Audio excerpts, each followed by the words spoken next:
Hello, my witches and wizards. Before we get into the month of May's calendar and the first adversary event, I have a quick PSA for you. Down here. Did you know some of the first witches were kitchen witches, which means some of the first wands were wooden spoons? They say that the emotions that you feel go into the things you cook, which is especially true for us of the magical variety. So that means be careful what you're feeling and how you gesticulate when using a wooden spoon with a no-mage oven.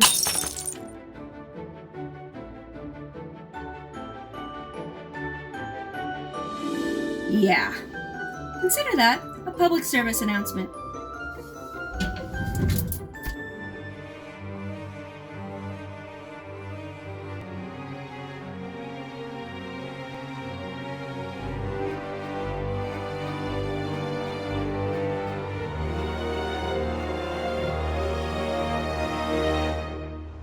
Hello, my witches and wizards. This is Professor Rowan. I'm coming to you today to talk about two things: the May calendar and our first adversaries event.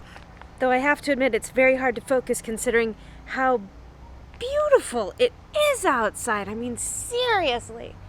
But first things first, our first adversaries event of the month of May, yes, there are going to be two again, that adversary event actually starts on April 30th and runs through May 3rd. This event will be focused on Narcissa Malfoy and her son Draco, and begins and ends at 11 a.m. my local time. I have the details for that, and I will be giving that to you as soon as we're done with the calendar.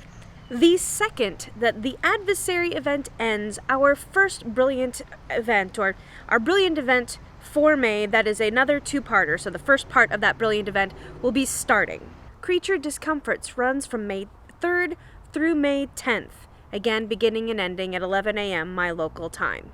This event will be focused all about baby magical creatures, so more things I have to hide from Wolfie. When that brilliant event ends on May 10th, the moment that ends, our next adversaries event begins.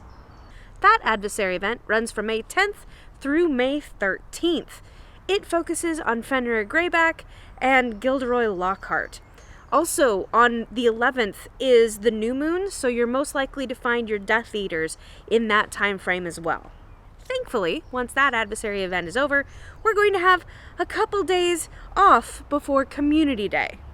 Community Day is May 16th. It runs from midnight to midnight your local time. It also is going to be focusing on the Quidditch stands for the Gryffindor team. So Hermione and Neville and all of them, and we will hopefully have more details about that closer to the date.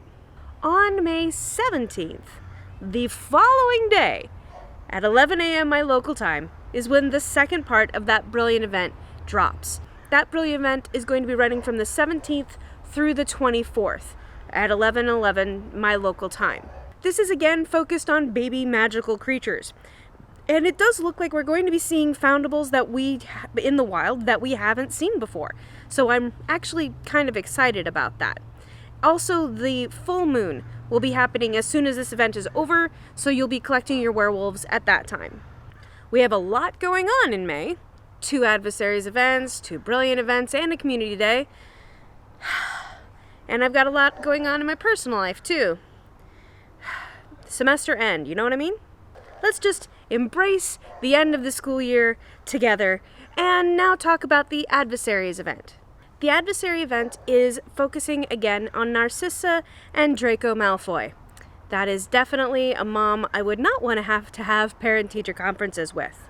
Besides the boosted adversaries on the map, there's also going to be boosted ingredients of anything that will help you brew your wit sharpening potions. Master's Notes will be reducing the brew time on wit sharpening potions and stimulo potions by 25% during the event. There are also going to be guaranteed foundable fragments. The Sword of Gryffindor will be dropping whenever you go into a Dark Chamber, Dark 1 through Dark 5. Also, any Fortress challenges will be giving you increased Wizarding XP, increased Challenge XP, and Spell Energy. I also need to mention that the Death Eaters are going to be boosted. It is new moon, so they're boosted regularly, but they're going to be extra boosted for the event. if that makes any sense. Now, this event, like most adversary events, are going to have a to-do list, and you know how I love a good to-do list. So let's just get cracking. Actually, I need to move a little bit because I'm about to go blind. Much better. First off, you'll need to use Master's Notes 8 times. Not going to be a problem. I'm assuming you're going to be brewing a lot during this event anyway, because I have a lot of Estimula potions and wit sharpeners to brew. That will get you 1 regular Estimula potion.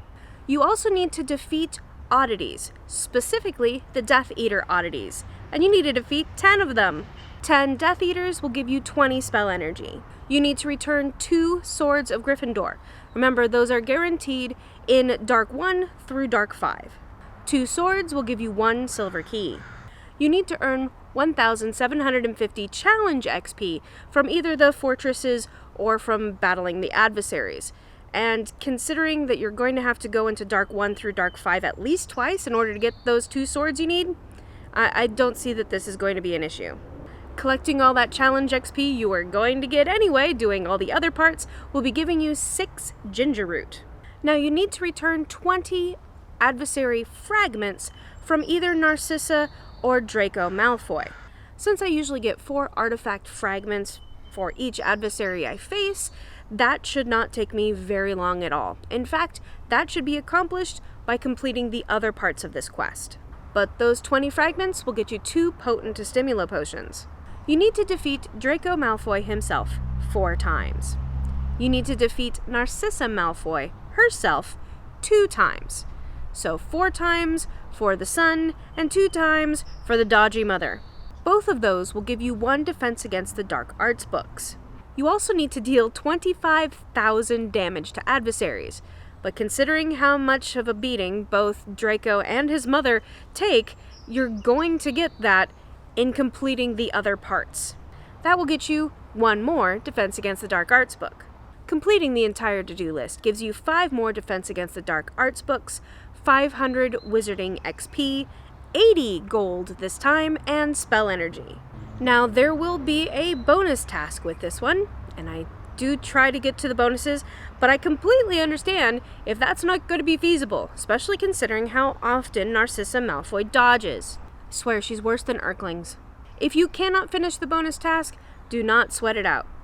Don't worry about it. If you can get through the main quest, those rewards are, perfectly fine. For the bonus task, you need to defeat 15 more Death Eaters. Considering they're going to be boosted, that shouldn't be too difficult. That will give you 1 spellbook. Next, you need to defeat Narcissa or Draco 6 times. That will give you another spellbook.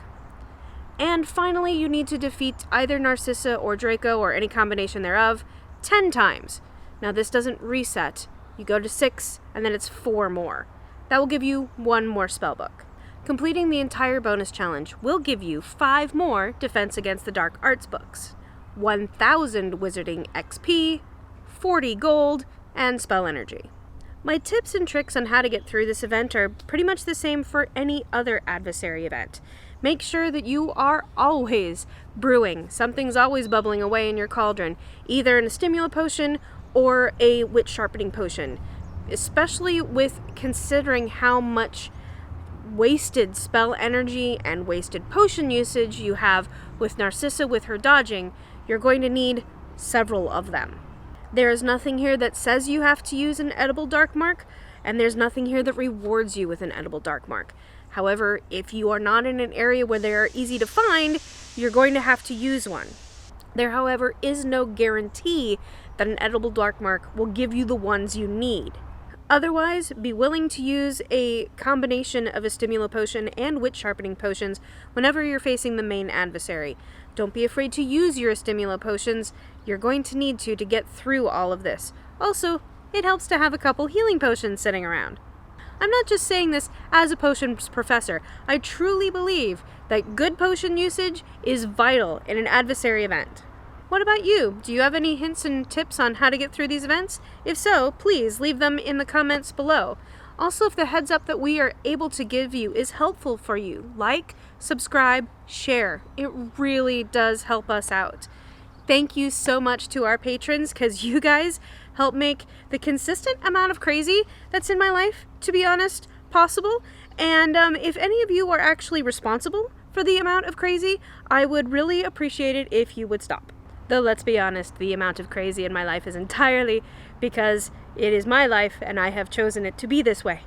And though I would love to be able to have a delicious beverage with you in a nice cafe, face-to-face, COVID's still a thing, so that's not probably going to happen. But if you would like to purchase me a delicious beverage anyway, please, the link for our Ko-fi is in the description below.